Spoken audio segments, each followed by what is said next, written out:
Palavra da Verdade, a exposição bíblica com Hernandes Dias Lopes.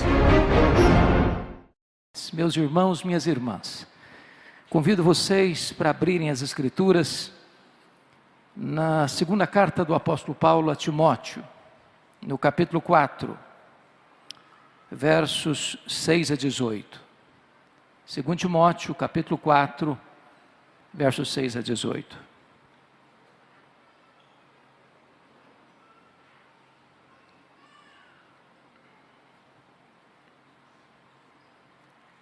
Paulo escreveu esse texto já no corredor da morte, já sentenciado à morte. E estas palavras são as últimas palavras de Paulo, registradas na Bíblia antes do seu martírio. Por isso elas têm um significado tão profundo, um sentimento tão profundo. E Paulo escreve ao seu filho Timóteo, que estava em Éfeso, e ao escrever, a partir do verso 6, ele diz: quanto a mim, já estou sendo oferecido por libação, e o tempo da minha partida é chegado. Combati o bom combate, completei a carreira, guardei a fé. Já agora a coroa da justiça me está guardada, a qual o Senhor reto juiz me dará naquele dia. E não apenas a mim, mas a todos quantos amam a sua vinda. Procura vir ter comigo depressa, porque Demas, tendo amado o presente século, me abandonou e se foi para Tessalônica. Crescente foi para a Galácia, Tito para a Dalmácia, somente Lucas está comigo. Toma contigo Marcos e traze-o, pois me é útil para o ministério. Quanto a Tíquico, mandei-o até Éfeso. Quando vieres, traz a capa que deixou em Troade, na casa de Carpo, bem como os livros, especialmente os pergaminhos.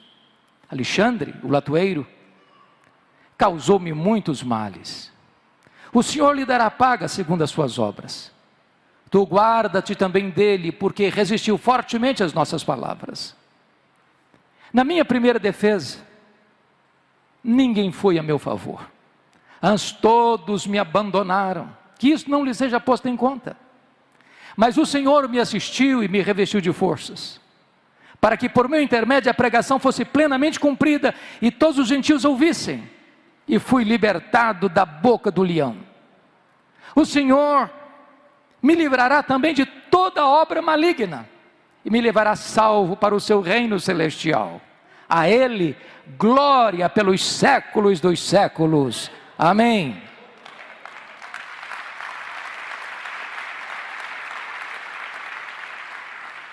Eu peço licença a vocês para só voltar nesta passagem, já na conclusão da minha fala. Meu propósito nesta noite é apresentar a vocês o apóstolo Paulo. Quem foi este homem? Considerado o maior bandeirante do cristianismo, maior apóstolo, maior pregador, maior teólogo, maior missionário, maior plantador de igrejas da história do cristianismo. Quem é este homem? Este homem que morreu pobre, velho, cheio de cicatrizes, encerrando a sua jornada numa masmorra mamertina em Roma, sendo degolado, mas que é mais influente na história dos homens do que todos os Césares de Roma juntos. Quem é este homem? Que plantou igrejas nas províncias da Galácia, da Macedônia, da Acaia, da Ásia Menor, que de Jerusalém o Ilírico pregou o Evangelho e espalhou a mensagem da esperança. Quem é este homem? Eu gostaria de apresentar a vocês nesta noite este homem.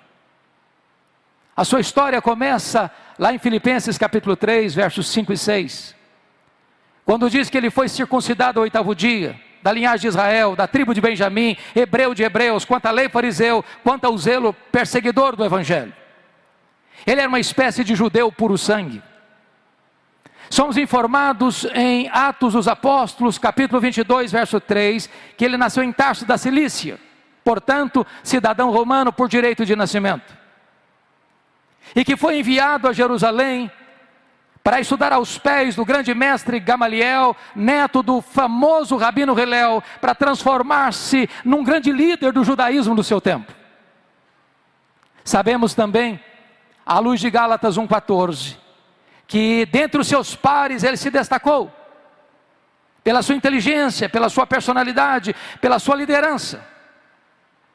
Ele se fortaleceu. E ele era certamente a figura mais destacada para representar o judaísmo do seu tempo. Mas curiosamente, ao mesmo tempo que Saulo se fortalecia em Jerusalém, um outro rabino também crescia em Israel. Não na decantada Jerusalém, centro cultural do saber teológico do seu tempo, mas na pequena Nazaré, desprezada Nazaré. Não galgando os degraus de uma academia teológica, mas com as mãos calejadas na urdidura de uma faina pesada de uma carpintaria. O rabino da Galileia, aos 30 anos de idade, vai ao Jordão e é batizado por João Batista e dá início ao seu ministério. E diz a Escritura que ele pregava, não como pregavam os escribas e fariseus, mas pregava com poder e autoridade, porque os cegos viam, os mudos falavam, os surdos ouviam, os coxos andavam, os leprosos eram purificados, os mortos ressuscitavam. Ele começa a ser caçado, vigiado e perseguido pelas autoridades religiosas de Jerusalém. Os escribas e fariseus caçavam-no, procuravam-no, perseguiam-no. Com uma trama,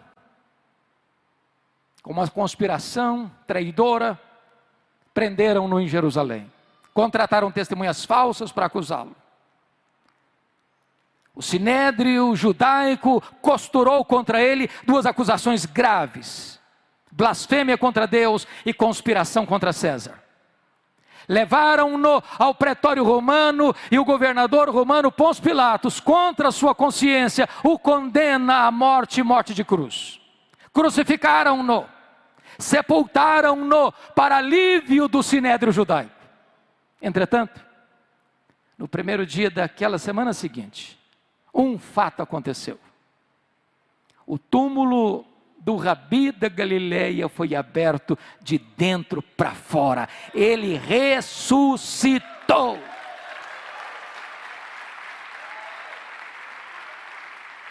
Naquele momento, Saulo de Tarso se levanta como o braço de ferro do sinédrio judaico para perseguir de forma implacável e impiedosa a igreja que estava nascendo. E o Novo Testamento nos apresenta dois quadros de Saulo de Tarso. Primeiramente, ele era uma fera selvagem. É exatamente esta expressão de Atos 9:1. Ele respirava ameaças e morte contra os discípulos do Senhor. E essa expressão na língua grega é a mesma usada por uma fera selvagem que salta sobre a sua presa para destruí-la. Ele era uma fera selvagem. Se não, vejamos. Somos informados em Atos 8:3, que ele assolava a igreja, entrando nas casas e arrastando homens e mulheres para lançá-los na prisão. Ele não respeitava domicílio doméstico. Somos informados ainda em Gálatas capítulo 1, versículo de número 13, que ele não só assolava, mas ele também devastava a igreja. Mas Atos 9:21 diz que ele exterminava os discípulos do Senhor Jesus em Jerusalém. E vocês muito bem sabem que exterminar não é prender, exterminar não é bater, exterminar é matar. Saulo era um assassino, um homem sanguinário. Isso fica ainda mais claro quando você olha para Atos 22:4, quando diz que ele perseguiu o caminho até a morte. Em outras palavras, ele não perseguiu apenas os crentes, ele perseguiu a religião dos crentes, ele perseguiu o caminho, com fúria assassina.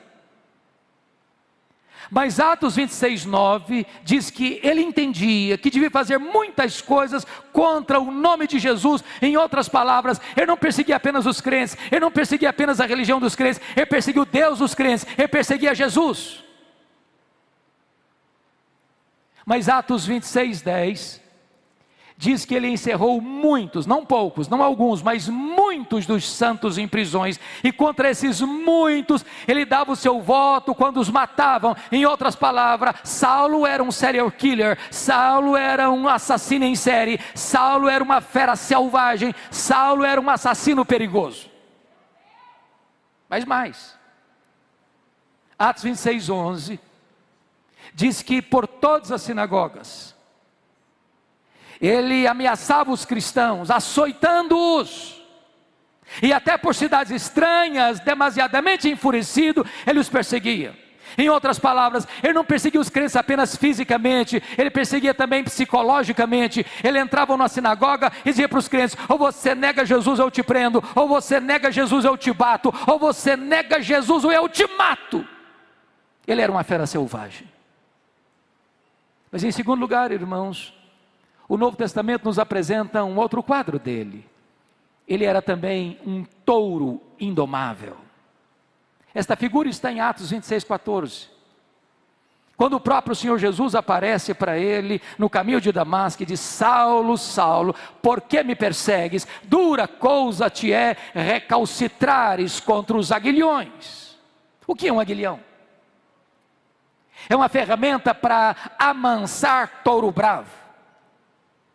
E podem ter certeza, às vezes nós imaginamos que o Espírito Santo só começou a agir na vida de Saulo lá no caminho de Damasco, mas não é assim não. Todas as vezes que Saulo de Tarso entrava numa casa para prender um crente, toda vez que Saulo de Tarso entrava numa sinagoga para bater num crente, toda vez que Saulo matava um crente ou dava autorização para matá-lo, era o Espírito Santo picando a sua consciência, era Deus ferroando esse touro bravo para que ele se amansasse. Mas esse touro bravo não quer ser amansado.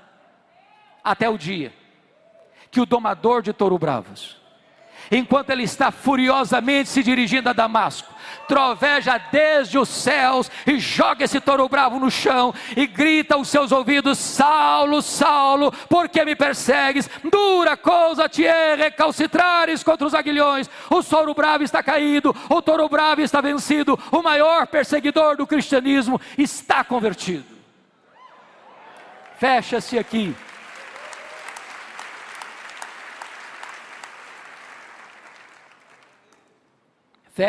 o primeiro capítulo da sua vida. Abre-se um novo capítulo. A preparação de Saulo para o ministério. Diz a Bíblia que ele ficou cego no caminho de Damasco. Foi conduzido para a casa de Judas, na rua direita em Damasco. Quando Atos 9:13 diz que o Senhor aparece para Ananias e diz: Ananias, vai à rua direita, à casa de Judas, e põe as mãos sobre Saulo, para que ele volte a enxergar. E Ananias disse para o Senhor: mas eu tenho ouvido de tanta gente quantos males tem feito este homem aos teus santos em Jerusalém. Mas Deus respondeu: vai, porque ele é para mim um vaso escolhido para levar o meu nome aos gentios, aqueles que estão distantes. E Ananias vai e impõe as mãos sobre ele, e ele volta a enxergar. Ele fica cheio do Espírito Santo, e ele se levanta e é batizado. Agora eu peço que você abra sua Bíblia comigo em Atos 9:20, por gentileza. Porque está escrito que logo que ele foi curado, logo que ele foi cheio do Espírito, logo que ele foi batizado, diz a Escritura que ele começa a pregar em Damasco, afirmando que Jesus é o Filho de Deus. Mas por favor, confira agora Atos 9:22. Diz que Saulo mais e mais se fortalecia, confundindo os judeus, demonstrando que Jesus é o Cristo, que Jesus é o Messias. E eu pergunto a vocês: há alguma diferença entre o que ele fez no verso 20 para o que ele fez no verso 22?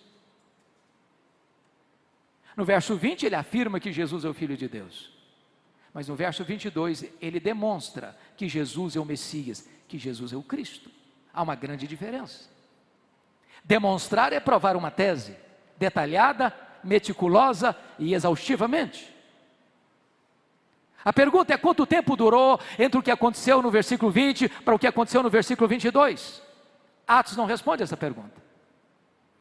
Mas a resposta está em Gálatas capítulo 1, versos 14 a 18. Logo que Saulo foi convertido em Jerusalém, ele não subiu em Damasco, ele não subiu para Jerusalém, ele foi para a Arábia. E passou lá 3 anos.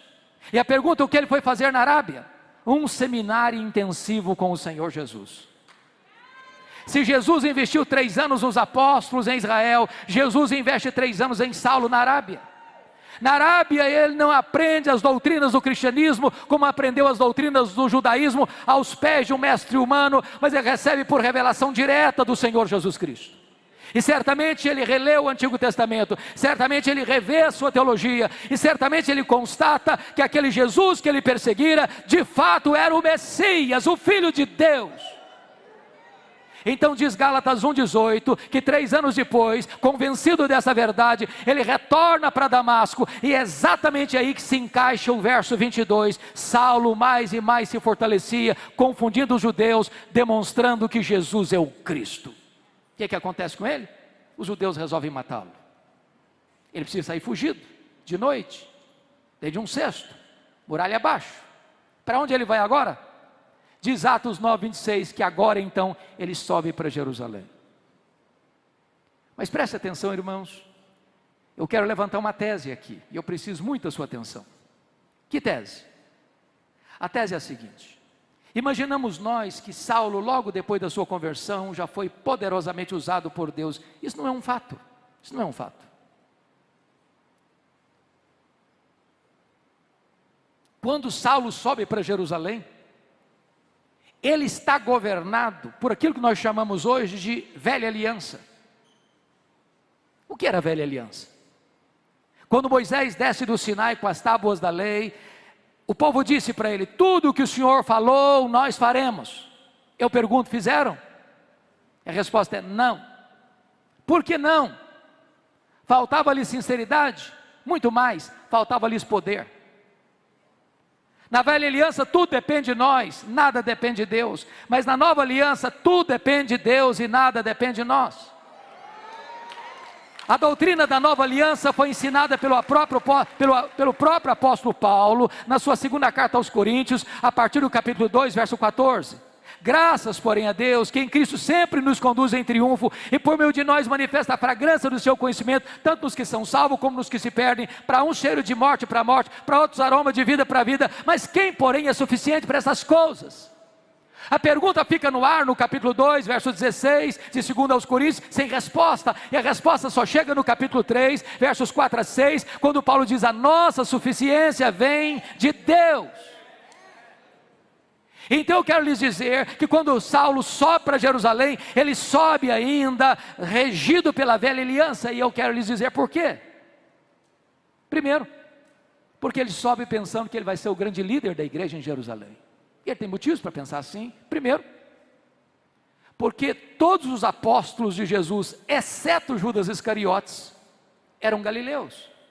E lá na Judéia, os galileus, lá do norte, eram tidos como gente de 2ª classe, eram desprezados.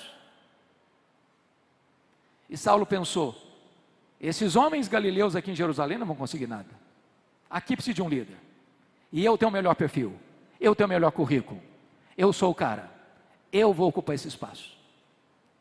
Mas em segundo lugar, ele tinha uma outra razão. Todos os apóstolos de Jesus eram homens iletrados, e Jerusalém era a capital intelectual da teologia. Lá estava o Sinédrio, lá estavam os escribas, lá estavam os fariseus, lá estavam os saduceus, lá estava a elite religiosa de Israel. E Saulo pensou: esses homens, além de galileus, incultos, não vão conseguir nada aqui. Mas quando ele chega na cidade de Jerusalém, diz Atos 9:26, que não alguns, não a maioria, mas todos os discípulos não acreditaram na conversão dele. Pensaram que ele estava sabotando a fé cristã e que ele estava conspirando contra o cristianismo, e bater a porta da igreja na cara dele. Para quem queria ser líder, nem recebido foi. Deus dá o primeiro golpe no orgulho dele. Mas diz Atos 9:27, que Barnabé o acolhe, que Barnabé o recebe, que Barnabé o apresenta aos apóstolos, e agora ele é acolhido na igreja, e agora ele tem livre trânsito na igreja, e agora ele prega com ousadia, e agora ele discute com os helenistas, e os helenistas resolvem matá-lo. Então diz Atos 9:30, que os discípulos se reúnem, os membros da igreja se reúnem e dizem assim para ele: ô Saulo, você tem que ir embora da nossa igreja, você não pode ser o pastor da nossa igreja, você tem que ir embora. Ô irmãos, é muito complicado quando um pastor acha que deve ficar na igreja e os membros da igreja todos estão convencidos que o pastor deve sair da igreja. Sabe o que aconteceu com ele? Ele não foi embora. Mas diz Atos 22, versos 17 a 19, aliás 17 a 21, que não foram apenas os membros da igreja que queriam que ele fosse embora, não. O próprio Deus apareceu para ele e disse para ele: vai embora de Jerusalém, que eles não vão te ouvir. Ora, irmão, ser mandado embora de uma igreja pela liderança da igreja ou pelos membros da igreja é uma coisa, mas ser mandado embora da igreja pelo próprio Deus, parece que não resta mais opção. Sabe o que aconteceu com ele? Ele não foi embora. Ao contrário, no versículo 18, 19, ele começa a argumentar com Deus, ele começa a dizer para Deus: ó Deus, eu persegui a igreja aqui, eu até era testemunho quando Estevão foi apedrejado, eu guardei as vestes daqueles que o apedrejaram. Sabe o que ele está dizendo para Deus? Deus, o senhor pensa melhor, o senhor pensa direito, o senhor não pode cometer esse erro estratégico. Eu sou um cara insubstituível aqui. Se eu for embora dessa igreja, essa igreja não prospera. Essa igreja precisa de mim, eu tenho o melhor currículo, eu tenho o melhor preparo, eu tenho a melhor performance para liderar a igreja aqui em Jerusalém. Sabe o que aconteceu? Deus não mudou, foi Saulo quem teve que mudar e mudar-se, porque Deus diz: vai! Sabe o que aconteceu com ele? Ele não foi. Volte os olhos comigo para Atos 9:30. Diz Atos 9:30 que os discípulos se reuniram e levaram Saulo de Jerusalém para Cesareia. Preste atenção, ele não foi, ele foi levado, ele não saiu, saíram com ele. Ele saiu de Jerusalém como Ló saiu de Sodoma, a reboque. Mas o levaram para onde depois? Para Tarso. Onde era Tarso? A cidade que ele nasceu. Sabe o que Deus está dizendo para esse cara que se acha insubstituível? Meu filho, se você pensa que eu preciso de você, você está muito enganado, é você que precisa de mim, então faça-me o favor, arrume as malas e volte para casa. Sabe o que Deus está fazendo? Deus está trabalhando nele, para depois trabalhar através dele, porque Deus está mais interessado em quem você é, do que no que você faz.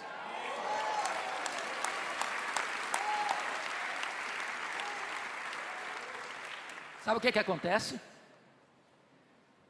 O homem que queria ser líder fica 10 anos no molho, no anonimato, longe dos holofotes, em Tarso, completamente apagado. Ele precisava primeiro aprender que tudo depende de Deus, nada depende de nós. Mas o pior não tinha acontecido não. O pior está em Atos 9:31. Diz que quando Saulo foi embora da igreja de Jerusalém, a igreja passou a crescer e a ter paz. Você quer coisa pior para um pastor do que isso? O dia que ele vai embora da igreja, todos os problemas da igreja se resolvem e a igreja explode em crescimento? Pois bem, queridos, Atos 11 diz que houve um avivamento, um grande despertamento lá em Antioquia da Síria, a terceira maior cidade do mundo. A igreja de Jerusalém manda para lá Barnabé. E diz Atos 11:25, que quando Barnabé chegou, lembrou-se de Saulo, foi lá em Tarso buscar Saulo, e durante um ano eles ensinaram a grande multidão a palavra de Deus em Antioquia, e depois de um ano de ensino da palavra de Deus, o Espírito Santo aparece para a igreja e diz: agora separai-me a Barnabé e a Saulo para a obra a que os tenho chamado. Preste atenção a quem o Espírito Santo mandou separar. Não foi Saulo e Barnabé, foi Barnabé e Saulo. Você já foi reserva alguma vez? Já andou na sombra de alguém alguma vez? Ele não era o líder, ele era o liderado. Deus ainda estava trabalhando nele, para depois trabalhar através dele. Até que chegaram em Pafos. João Marcos está com eles, o primo de Barnabé, como auxiliar dos dois missionários. E o procônsul se interessa pelo evangelho, mas o seu mágico, a tiracolo, quer impedir o governador de ouvir a palavra e ser convertido, porque se o governador se convertesse, ele perdia o emprego de mágico. E quando Saulo percebeu a artimanha do mágico, olhou para ele e disse: ó servo do diabo, até quando perverterás os retos caminhos de Deus? Pois ficarás cego, e o mágico fica cego, e os olhos espirituais do governador são abertos. E a partir dali, Saulo deixou de usar o seu nome judaico Saulo, para usar o seu nome romano Paulo, e a partir dali ele se transforma no maior líder do cristianismo. Diz a Bíblia em Atos 13:13 que esse jovem João Marcos deixa os 2 missionários em perto da Panfilha e retorna à casa da sua mãe.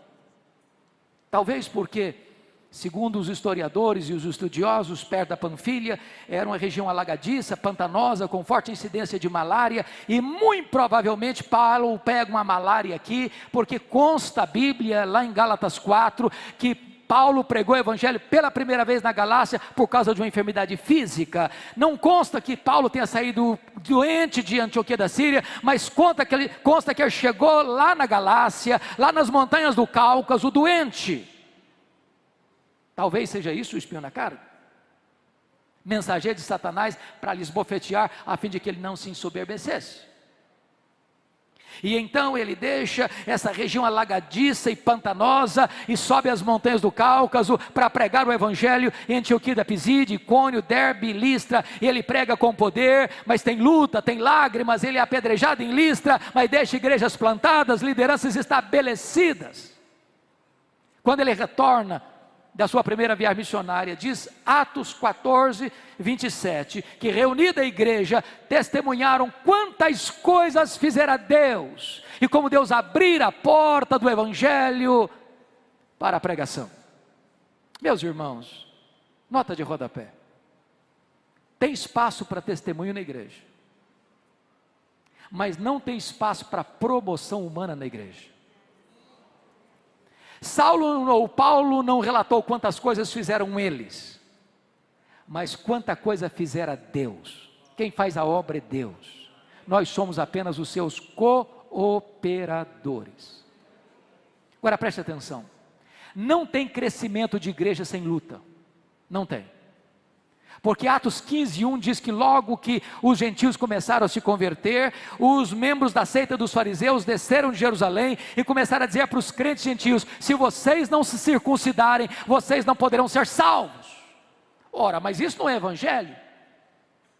Isso é dizer que a graça não é suficiente? Isso é afirmar que sua fé em Cristo não é suficiente? Isso é agregar à graça algo mais? E é preciso dizer que você não é salvo pelas obras, você não é salvo pela fé, mas as obras, você é salvo só pela fé que produz obras. As obras não são a causa da sua salvação, as obras são a evidência da sua salvação. Então, se a teologia não está boa, não adianta fazer missões. Quanto mais se prega, pior fica. E foi necessário então convocar um concílio para resolver o problema doutrinário da igreja, e está isso em Atos 15. E se reuniram os apóstolos e os presbíteros, e tomaram a decisão, e escreveram a decisão, e comunicaram às igrejas a decisão. É só a fé em Jesus que é suficiente. Aquele que crê em mim, diz Jesus, tem a vida eterna. Terminado o concílio, diz Atos 15:36-41, que Paulo chega para Barnabé e diz: Barnabé, vamos voltar? Vamos visitar aqueles irmãos para quem nós pregamos? Barnabé disse: vamos. Só um detalhe, eu quero levar comigo o meu primo, aquele que nos deixou lá perto da Panfilha. Paulo respondeu: eu não acho justo levarmos aquele que nos abandonou desde perto da Panfilha. É claro que o texto está registrado num tom muito polido, mas não foi isso que aconteceu não. Eu acho que foi mais ou menos o seguinte: ô Barnabé, eu estou tão animado. Você viu o resultado do concílio da igreja de Jerusalém? Que coisa fenomenal. Agora o caminho está aberto, agora nós podemos voltar para pregar, a teologia está boa. Barnabé disse: ok Paulo, eu estou muito animado também. Só um detalhe, sabe aquele primo meu? É claro que eu sei. Pois é, aquele que nos deixou lá em perto da Panfilha, claro que eu sei. Pois é, ele está querendo voltar com a gente. Paulo fechou a cara. Você está de brincadeira, né, Barnabé? É verdade, ele quer ir com a gente. Comigo ele não vai. Comigo ele não vai de jeito nenhum. Não, Barnabé, o Paulo, mas ele cresceu, amadureceu, ele está melhor agora. Comigo ele não vai. Não, Paulo, mas você está sendo radical. Vamos dar uma chance para ele. Comigo ele não vai. Mas Paulo, vamos dar uma oportunidade para o menino. Comigo ele não vai, Barnabé. Diz a Bíblia que houve tal desavença entre Paulo e Barnabé que os dois não caminharam juntos mais. Agora pense comigo, se não tivesse um Barnabé na vida do Marcos. Você já se sentiu descartado alguma vez? Persona não grata alguma vez? Diz a Bíblia que Paulo pega Silas e vai para outro horizonte e entra querendo ir para a Ásia. O Espírito de Deus o impede de entrar na Ásia, e ele escuta a voz de um varão macedônio, diz: passa a Macedônia e ajuda-nos. E ele entra na Macedônia, não a colônia romana, a cidade de Filipos, e ali diz a Escritura que ele vai para uma reunião de oração à beira de um rio, e há uma empresária asiática ali chamada Lídia, e ele então prega e o coração dela se abre e ela é convertida. Mas ali também tinha uma menina endemoniada que adivinhava e dava lucros aos seus senhores, e Paulo a liberta, e há uma confusão na cidade, e Paulo e Silas são açoitados em praça pública, e Paulo e Silas são presos, e são colocados no cárcere interior, com as costas ensanguentadas, mas à meia-noite, em vez de reclamar, de murmurar, de blasfemar, eles cantam e oram ao Senhor, e Deus manda um terremoto, abala as estruturas da prisão, o carcereiro fica desesperado, vai suicidar, e Paulo diz: tenha cuidado aí, não te faças nenhum mal, que todos nós estamos aqui. E o carcereiro, o templo, pergunta: o que eu devo fazer para ser salvo? E eles disseram: crê no Senhor Jesus e será salvo tu e a tua casa.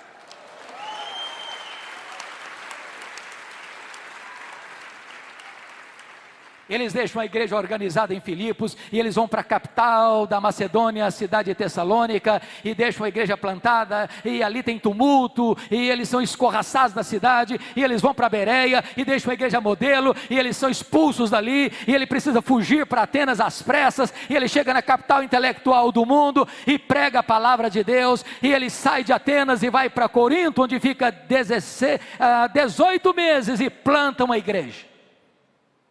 De Corinto, ele escreve as suas 2 cartas aos Tessalonicenses, porque já tinha escrito a primeira carta, a carta aos Gálatas.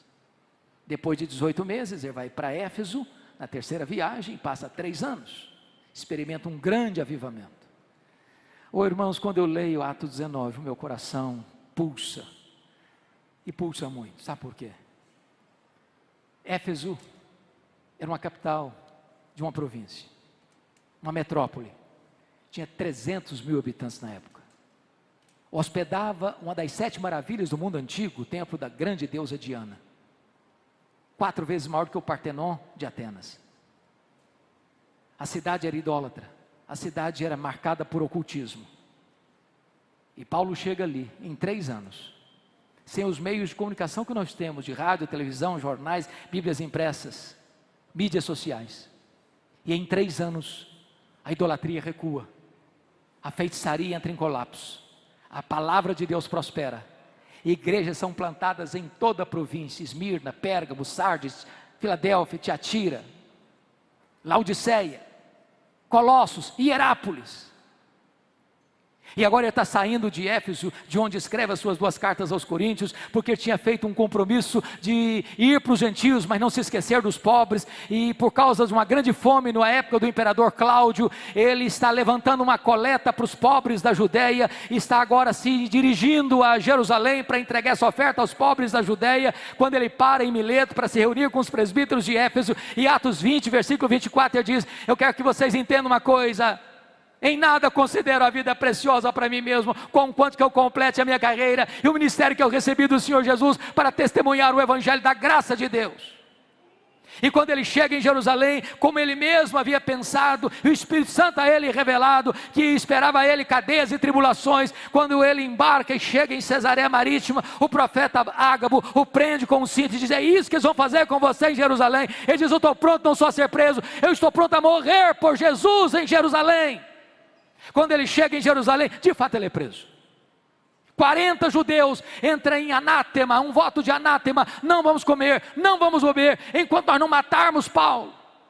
A notícia vaza, chega ao sobrinho de Paulo, é comunicado ao comandante, ele é trasladado naquela noite sob forte escolta militar de Jerusalém para Cesareia Marítima, onde estava o quartel-general de Roma em Israel, e fica 2 anos ele preso sob a égide dos imperadores Félix e Festo, porque eles estavam prontos porque o Sinédrio estava cooptando o governador, para que o governador entregasse Paulo para o Sinédrio, e eles planejavam matá-lo na estrada. Paulo, entendendo isso, disse: eu sou cidadão romano, e eu quero ser julgado diante de César em Roma. O governador disse: para Roma você quer ir, para Roma você irá.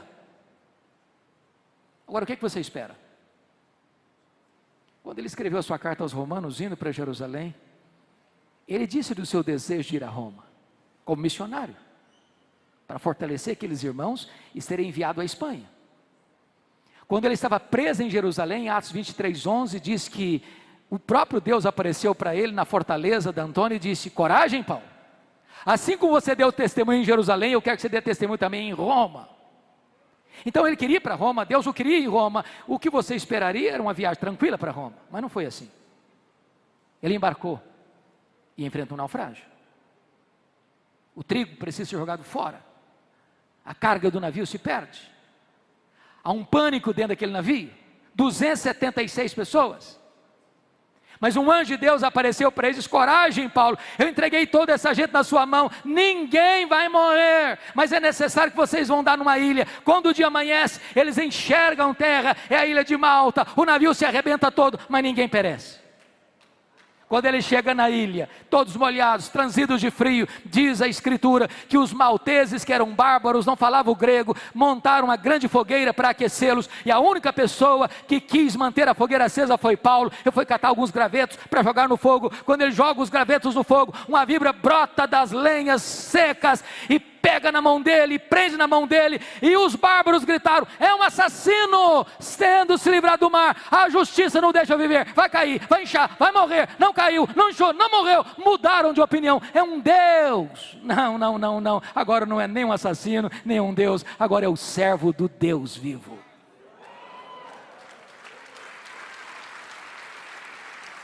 Na verdade, não foi a tempestade que levou Paulo para a ilha de Malta, foi a mão da providência divina.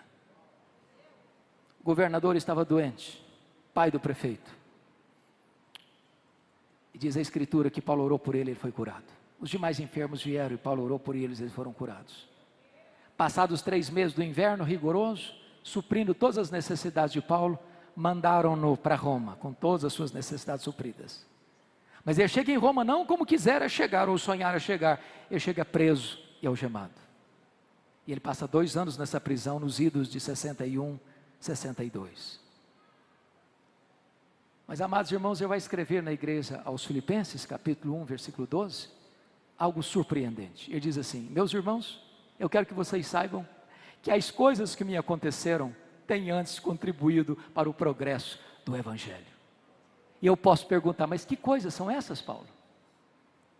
E a escritura nos responde: eu fui perseguido em Damasco, eu fui rejeitado em Jerusalém, eu fui apedrejado em Listra, eu fui açoitado em Filipos, eu fui escorraçado de Tessalônica, eu fui enxotado de Bereia, eu fui chamado de tagarela em Atenas, eu fui chamado de impostor em Corinto, eu enfrentei feras em Éfeso, eu fui preso em Jerusalém, eu fui acusado em Cesareia, eu enfrentei um naufrágio para Roma, eu fui picado por uma cobra em Malta, eu cheguei em Roma preso e algemado. Mas eu quero que vocês saibam que as coisas de Deus, o projeto de Deus é que está se cumprindo na minha vida. Essas coisas cooperaram para o progresso do Evangelho.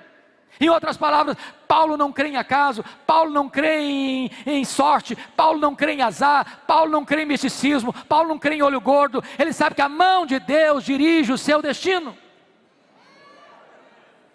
Porque ele estava preso, 3 coisas aconteceram. Primeiro, a igreja foi mais encorajada a pregar. Quando os crentes viram Paulo preso, trabalhando, eles se mexeram. Isso levou o Ray Stedman, de saudosa memória, dizer que um dos mais eficazes métodos de crescimento da igreja é botar os pastores na cadeia. Eu não gosto desse método.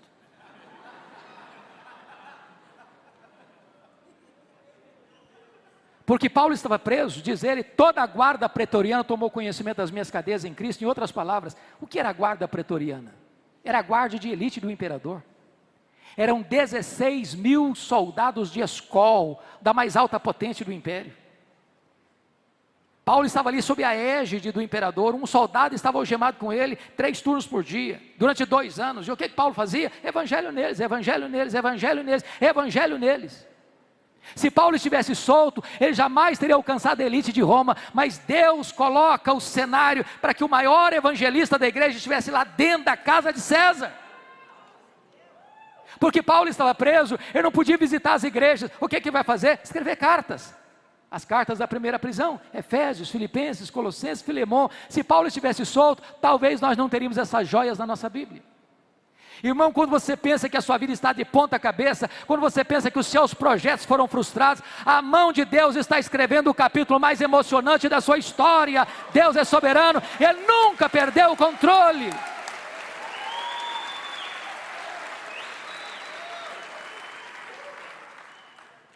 Dessa primeira prisão, Paulo orou para sair. Paulo pediu oração para sair. E de fato saiu. Mas não saiu para se aposentar, para deitar numa cadeira de balanço, para vestir um pijama. Ele saiu para fazer a 4ª viagem missionária. Ele deixou Tito em Creta, ele deixou Timóteo em Éfeso. Muito provavelmente já foi à Espanha, como era seu projeto. Mas no interregno da primeira para a segunda prisão, um fato acontece. Trágico fato acontece.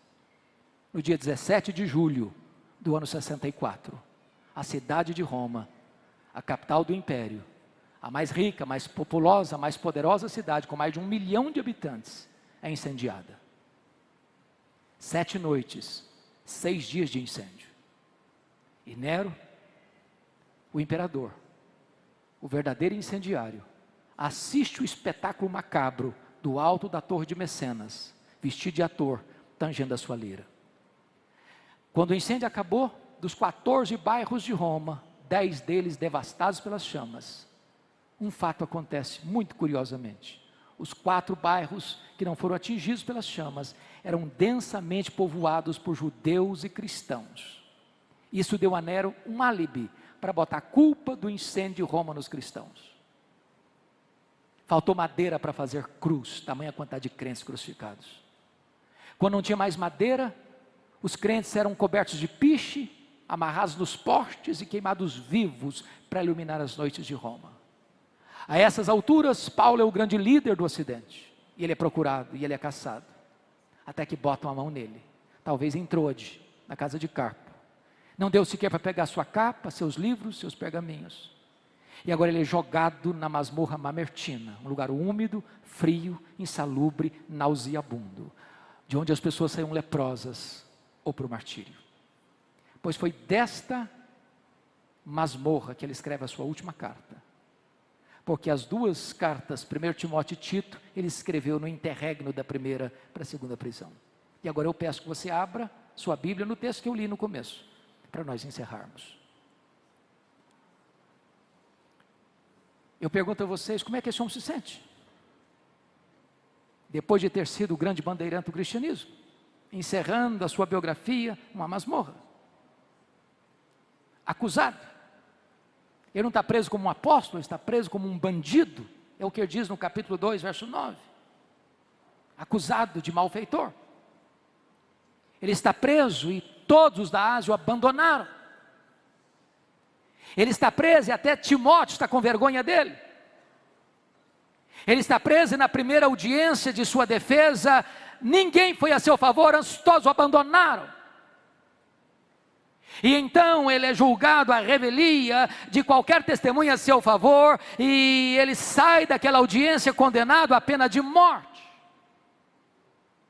Por ser cidadão romano, ele não foi crucificado como foi Pedro, ele foi degolado. Mas antes de fechar as cortinas, ele vai dar o seu testemunho. Primeiramente fazendo uma avaliação do seu passado no versículo de número 7. Combati o bom combate, completei a carreira, guardei a fé. Ele vai fazer uma avaliação do seu presente no versículo 6. Quanto a mim, já estou sendo oferecido por libação e o tempo da minha partida é chegado.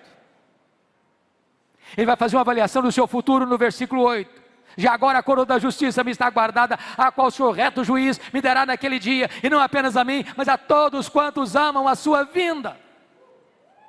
Esse homem está no corredor da morte, mas esse homem tem segurança, esse homem tem serenidade, esse homem tem convicções inabaláveis. Agora preste atenção nisso. Ele não é um super-homem. Ele é um homem que tem sentimentos, que enfrenta dramas. E ele vai repartir conosco esses dramas. Primeiramente o drama da solidão, no versículo 9. Procura vir ter comigo depressa. Gente precisa de Deus, mas gente precisa de gente. Segundo, ele vai enfrentar o drama do abandono, no versículo 10. Demas me abandonou. Não é fácil ser abandonado no final da vida. Não é fácil ser abandonado por aqueles em quem você tanto investiu. Terceiro, ele vai enfrentar o drama da traição. No versículo de número 14. Alexandre o latoeiro causou-me muitos males. Quarto, ele vai enfrentar o drama das privações. No versículo de número 13. Quando você vier, traz a capa que deixei em Troade, na casa de Carpo. Tem como os livros, especialmente os pergaminhos.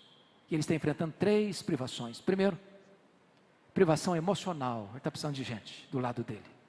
Segundo, privação mental. Ele precisa ler. Ele não sabe viver sem ler. Ele está morrendo, mas quer estudar. Isso me envergonha, porque tem muita gente que vive a vida inteira sem estudar nada. E Paulo está morrendo e quer estudar mais. Mas ele está enfrentando privação física. Você sabe que na chegada do inverno em Roma, chega a temperaturas abaixo de 0. E dentro de uma masmorra é tão frio lá quanto aqui fora. E você sabe que gente velha sente mais frio do que gente nova. E aquele que é o maior apóstolo, o maior pregador, o maior missionário da história da igreja, não tem sequer uma capa velha para usar na chegada do inverno. E ele está animado com a vida, e enquanto muita gente aqui hoje, talvez, com casa boa, com roupa nova, com mesa farta, está murmurando e reclamando da vida. Mas esse homem enfrenta o maior de todos os dramas. No versículo 6 ele diz, na minha primeira defesa ninguém foi a meu favor. Este é o drama da ingratidão. Mas sabe o que me encanta? E eu encerro aqui. É que no versículo 17, ele diz assim, mas o Senhor me assistiu. E me revestiu de forças. Para que por meu intermédio a pregação fosse plenamente cumprida e todos os gentios a ouvissem. O que está empolgando esse homem não é ficar livre da prisão, não é enfrentar o martírio, ele só tem uma bandeira que está desfraldada em sua alma, só tem uma verdade que aquece o seu coração, é que esta palavra seja pregada. O Senhor me assistiu e me revestiu de forças. Só precisa ser revestido de forças quem está fraco. Ele é homem, ele é humano, ele precisa de força. E quando você está com o seu tanque vazio, quando você está andando na reserva, vem o Senhor Deus e enche o seu tanque, e enche o seu coração de esperança, e diz, meu filho, eu estou junto com você. Oh, amados irmãos, quis a providência de Deus que não estivesse registrado na Bíblia o momento final da sua vida. Mas eu vejo essa cena na minha retina, diante dos meus olhos. Eu imagino o que significa estar na fila da morte, marcado para morrer. Contagem regressiva. Todos nós assistimos aquela cena triste de um brasileiro num país asiático, condenado à morte. E certamente houve todo o esforço da diplomacia brasileira para tentar tirar aquele moço daquela situação, mas não logrou êxito. Ele foi morto mesmo. O dia de Paulo chegou. Talvez aquele carcereiro, homem insensível, com o espectro da morte no seu rosto, recebe na sua mesa um pedaço de papel ou de couro contendo o nome de um prisioneiro que deveria ser executado naquele dia. E eu imagino esse homem se levantando da sua cadeira, com uma faixa de luz numa mão, com um pesado molho de chaves na outra mão, dando passadas pesadas por aquele corredor escuro e insalubre. Eu imagino aquele homem chegando na porta daquela masmorra e gritando naquela escuridão adentro: prisioneiro Paulo, prisioneiro Paulo, prisioneiro Paulo. E lá do fundo da masmorra o velho responde: sou eu estou aqui. Ele é acorrentado, ele é arrancado daquela masmorra.